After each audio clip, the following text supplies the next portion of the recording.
Hello everyone, welcome to English 101। Guys, आज हम one word substitution practice करेंगे जो डिफरेंट गवर्नमेंट कॉम्पिटिटिव एग्जाम्स में आ चुके हैं। इसे 10 ईयर प्रैक्टिस समझ लीजिए। चलिए स्टार्ट करते हैं फर्स्ट क्वेश्चन से। Select the most appropriate word for the given group of words. ऐसे क्वेश्चन आता है। A nature reserve for birds and animals. इसके ऑप्शंस हैं ओएसिस, सेंचुरी, रिट्रीट, असाइलम। ये साइड में लिख रखा है किस एग्जाम में और किस ईयर में क्वेश्चन आया था। A nature reserve for birds और एनिमल्स मीन्स पक्षियों और जानवरों के लिए प्राकृतिक संरक्षण। ओएसिस वो छोटा सा एरिया या जगह होती है रेगिस्तान में जो फर्टाइल हो यानी कि हरी हो, उपजाऊ हो। तो इसका तो बर्ड्स और एनिमल्स से कुछ लेना देना ही नहीं है, तो ये ऑप्शन तो हमारा आंसर नहीं है। रिट्रीट का मतलब है पीछे हटना, तो ये भी हमारा करेक्ट आंसर नहीं है। असाइलम का मतलब है शरण, यानी कि शरण में रखना या किसी की शरण में जाना जहाँ प्रोटेक्शन मिले, ये भी हमारा करेक्ट आंसर नहीं है। लास्ट है सेंचुरी, जिसका मीनिंग है वो प्राकृतिक जगह जहाँ पर पशु और पक्षियों को रखा जाता है, तो हमारा करेक्ट आंसर है सेंचुरी। गाइस, आज की वीडियो में हमने सिर्फ करेक्ट आंसर जानकर उन्हें रटना नहीं है, बल्कि सभी वर्ड्स के मीनिंग्स को जानना है, क्योंकि कॉम्पिटिटिव एग्जाम्स में कोई भी वर्ड कहीं से भी यूज किया जा सकता है। तो इस एक क्वेश्चन से आप 4 अलग अलग क्वेश्चंस की तैयारी कर रहे हैं। जितना आप प्रैक्टिस करेंगे उतने ज्यादा चांसेस हैं कि एग्जाम्स में आने वाली वोकैबुलरी का मीनिंग आपको पता होगा। Next question is a young person tending to commit crime, particularly minor crime. मतलब एक युवा व्यक्ति जो अपराध करने की प्रवृत्ति रखता हो। टेंडिंग मीन्स किसी चीज को करने की प्रवृत्ति होना, उसकी तरफ झुकाव होना। ऑप्शंस हैं कन्विक्ट, डेरेलेक्ट, क्रिमिनल, डेलिंक्वेंट। कन्विक्ट मीन्स जिसे अपराधी घोषित कर दिया हो। डेरेलेक्ट जिसे छोड़ दिया हो, त्याग दिया हो। क्रिमिनल मीन्स जो अपराध करता है ऑन अ रेगुलर बेसिस, चाहे पकड़ा जाए या ना पकड़ा जाए। डेलिंक्वेंट वो युवा यानी कि कम उम्र के लोग होते हैं जो छोटे अपराध करते हैं। So the correct answer is delinquent. अगला क्वेश्चन है a factual written account of important और historical events in the order of their occurrence. Means महत्वपूर्ण या ऐतिहासिक घटनाओं का उनके घटित होने के क्रम में तथ्यात्मक लिखित विवरण। ऑप्शंस हैं journal, Chronicle, register, chronology. Journal वो होता है जिसे हम अपना डेली रूटीन या हिसाब किताब लिखते हैं, तो ये ऑप्शन तो सही नहीं है। क्रोनोलॉजी मीन्स घटनाक्रम, यानी कि सीक्वेंस में इवेंट्स को लिखना। इसमें सभी इवेंट्स इंक्लूड होते हैं, लेकिन हमें तो इम्पोर्टेंट और हिस्टोरिकल इवेंट्स का अकाउंट चाहिए, तो ये भी करेक्ट ऑप्शन नहीं है। नेक्स्ट इज रजिस्टर, जो कि ऑफिशियल लिस्ट होती है जिसमें हम रिकॉर्ड और एंट्रीज मेंटेन करते हैं। इट मीन्स ये भी हमारा करेक्ट ऑप्शन नहीं है। तो बचा क्रॉनिकल, जिसका मतलब है महत्वपूर्ण या ऐतिहासिक घटनाओं को वो जब हुई उस सीक्वेंस में एकदम फैक्चुअल यानी कि फैक्ट्स के साथ लिखने का बही खाता। A factual written account of important historical events in the order of their occurrence. Next is government run by a small group of people.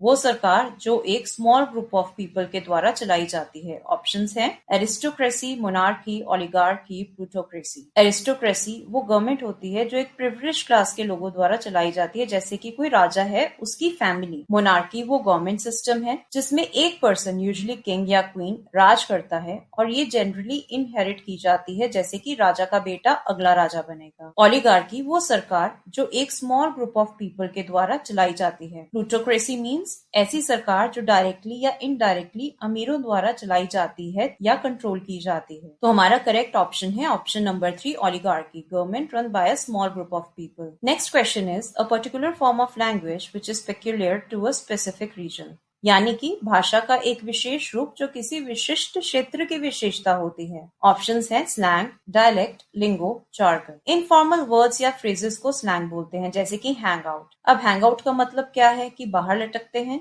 नहीं, ये एक स्लैंग है जिसका मतलब है कि इकट्ठे टाइम स्पेंड करते हैं या कहीं बाहर चलते हैं।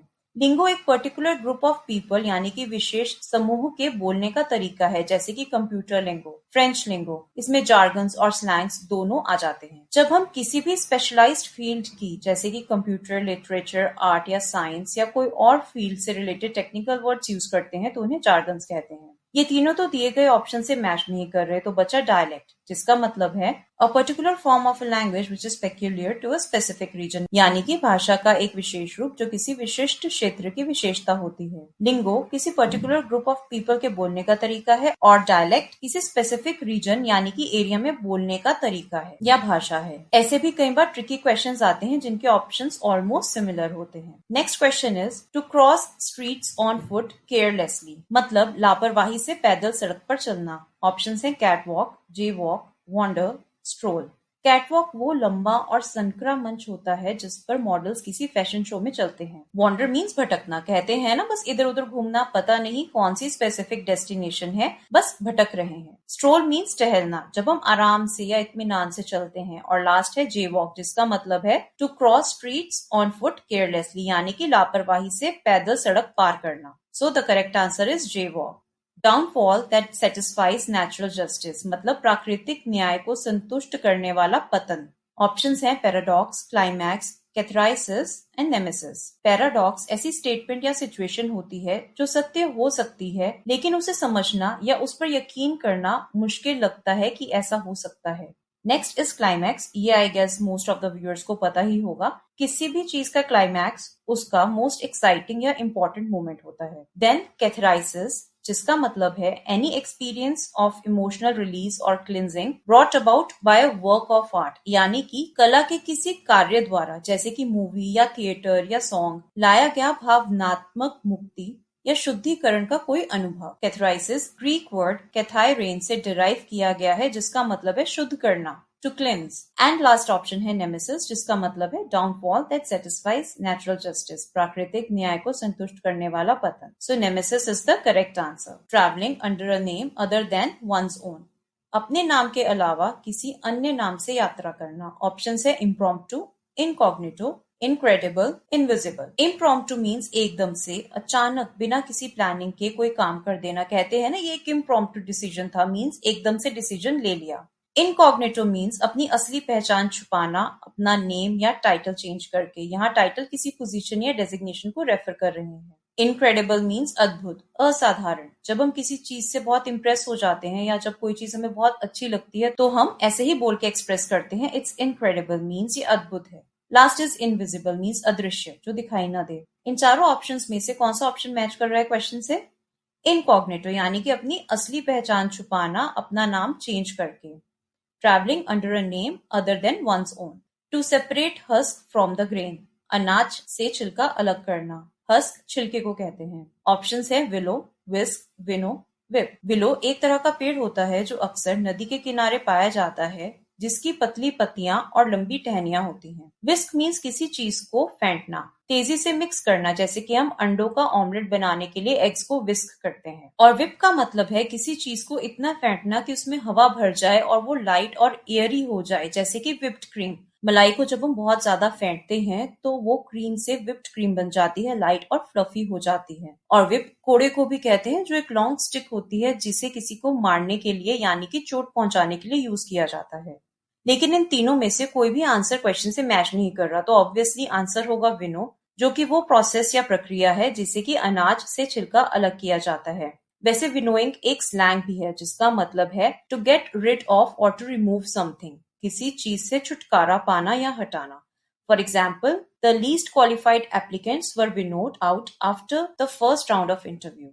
इंटरव्यू के पहले राउंड के बाद सबसे कम योग्य आवेदकों को बाहर कर दिया गया। और आज का लास्ट क्वेश्चन है इररेसिस्टिबल इम्पल्स टू स्टील। जब कोई किसी चीज को चुराना नहीं चाहता लेकिन फिर भी चुराता है, मीन्स उसके कंट्रोल में ही नहीं होता, वो खुद को चोरी करने से नहीं रोक पाता। ये एक तरह का डिसऑर्डर है। ऑप्शंस है क्लेप्टोमेनिया, प्लंडर, सेबोटाज, मेगलोमेनिया। वैसे ये इजी है, मोस्टली व्यूअर्स को पता ही होगा। सही आंसर है क्लेप्टोमेनिया। बाकी के ऑप्शंस का भी मीनिंग देख लेते हैं। प्लंडर मीन्स लूट, किसी को लूटना। सेबोटाज, किसी चीज की तोड़फोड़ करने को सेबोटाज कहते हैं। मेगलोमेनिया, ये भी एक तरह का डिसऑर्डर होता है जिसमें व्यक्ति को सत्ता और नियंत्रण यानी कि पावर एंड कंट्रोल के प्रति जुनून जैसा होता है कि पावर के लिए वो कुछ भी कर सकता है। सो गाइज, ये थे कुछ प्रीवियस ईयर के one word substitution questions. I hope इस वीडियो से आपकी प्रैक्टिस अच्छी होगी। अगर वीडियो अच्छा लगा हो तो प्लीज लाइक एंड सब्सक्राइब कीजिए और शेयर कीजिए उनसे जिन्हें इस वीडियो से हेल्प मिलेगी। Happy learning.